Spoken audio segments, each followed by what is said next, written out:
Sydney's waters are only years away from becoming tropical. Yep, the Great Barrier Reef is moving to Sydney. But don't get excited, it's not such a good thing.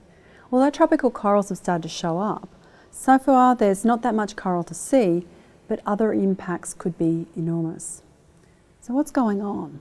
If you watched Finding Nemo, you might remember that Nemo's dad, Marlin, and a blue tang fish, Dory, they travelled to Sydney on a turtle, and they're in a current called the EAC, the Eastern Australian Current.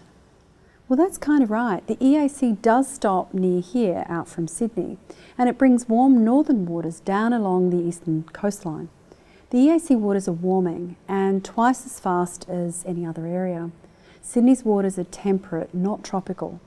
Here, underwater kelp forests should dominate our rocky foreshores, and kelp forests are nutrient-rich environments. They provide food and shelter for hundreds of different species.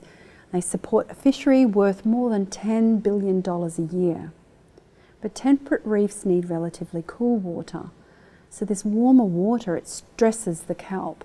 And when stressed, it's more prone to disease and also to weakening of the structures that support them to the reef. The warmer tropical waters carry less nutrients, so the animals that live in the kelp forests are also affected. Not only is the kelp impacted by the warm waters, but the animals that live in the kelp forest too. The whole ecosystem is impacted. Recently, Western Australian kelp forests were wiped out by an extreme marine heat wave that lasted only a couple of weeks. This isn't just happening here, it's happening in other temperate regions as well. Kelp forests are declining worldwide. 38% of the world's kelp forests have gone, largely due to warming oceans. But it's not all due to heat stress. Other factors, often to do with our behaviour, are also playing a part.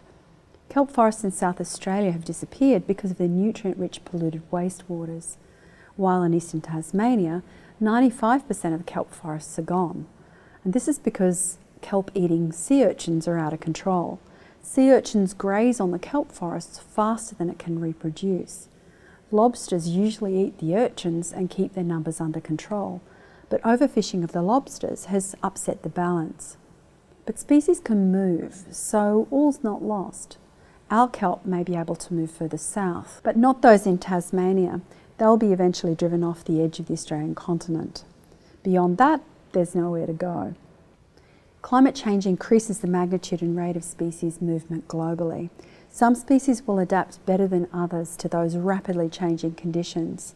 Tropical fish, like Nemo and Dory, have started to appear here in New South Wales already, but this can cause other problems. Species that have never coexisted now have to. Those lovely tropical fish, surgeonfish like Dory, that have just turned up off Sydney, they graze really heavily. This increase in the grazing has a further impact on our already stressed kelp forests. Dory, go home. Does it matter that temperate areas like the waters here of Sydney are becoming tropical? Well, yeah. Our temperate areas are extremely biologically rich and support important fisheries. Tropicalisation of our temperate marine kelp forests will have serious economic consequences.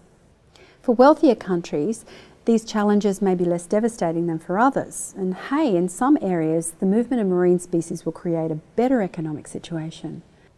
This is happening right now in northern India, where sardines have shifted northwards, an enormous win for the Indian coastal fishing communities.